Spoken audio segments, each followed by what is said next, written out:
Здравейте, приятели! С този клип целим да продължим темата, така или иначе, която се обсъжда много в България, а именно доходите, които получава българина. В първия клип Симона Господинова изказа своята теза и своето мнение относно този проблем. Сега аз ще ви кажа моята. Защо бизнесът в България може да повиши покупателната способност на българина?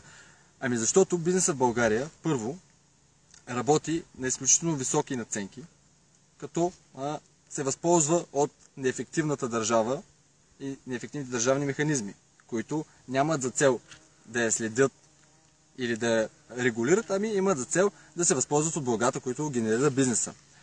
Има едно животно, кооперативна социална отговорност в Европейския съюз, като то се определя от Световния съвет на бизнеса, като задължение на бизнеса да участва активно в икономическото развитие на определена страна, да развива и подпомага работещите, както и да участва в гражданското общество и в местната власт.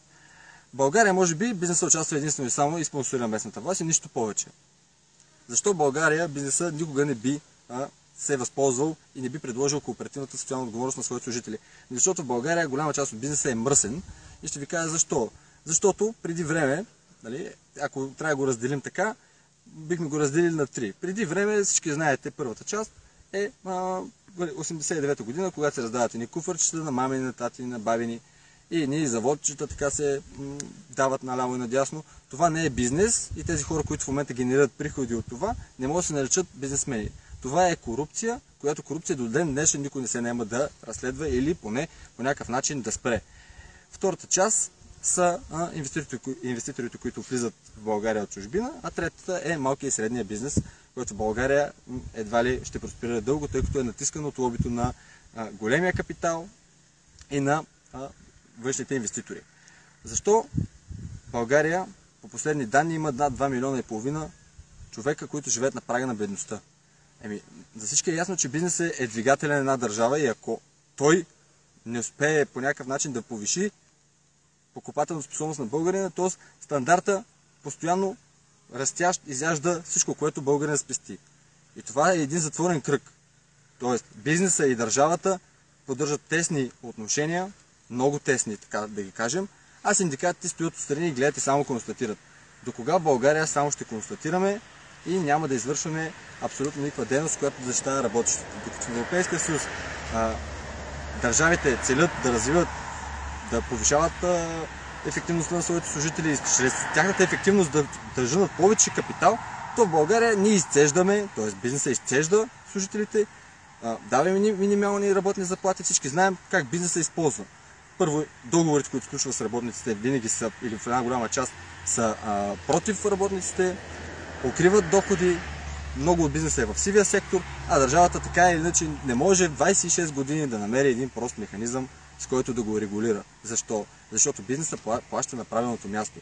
И с тази тема нямаме за цел да се заяждаме с бизнеса, но крайно време е хората, разполагащи такъв капитал, да осъзнаят, че България трябва да върви към просперитет, защото ние изчезваме и то е ясно на всички. Бизнесът не един път протестира и казва, че ще фалира. Днес е протеста на бизнеса против увеличението на тока от ДКЕВР.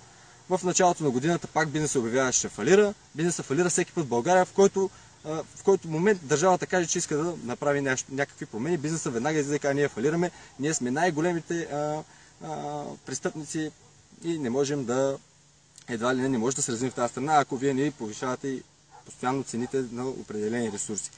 Сега, накрая искам да завърша с едно обращение към самия бизнес и да направя едно предложение за това как може да се увеличи да се дигне покупателна способност на българина. Предприятията, които влизат от чужбина, могат ли да се регулират от държавата, като държавата да каже, че всяко предприятие, влизащо в България, ще изпълнява стандарта, който казва. Т.е. немския стандарт в България ще е немски стандарт на половина от това, което е в Германия. Т.е.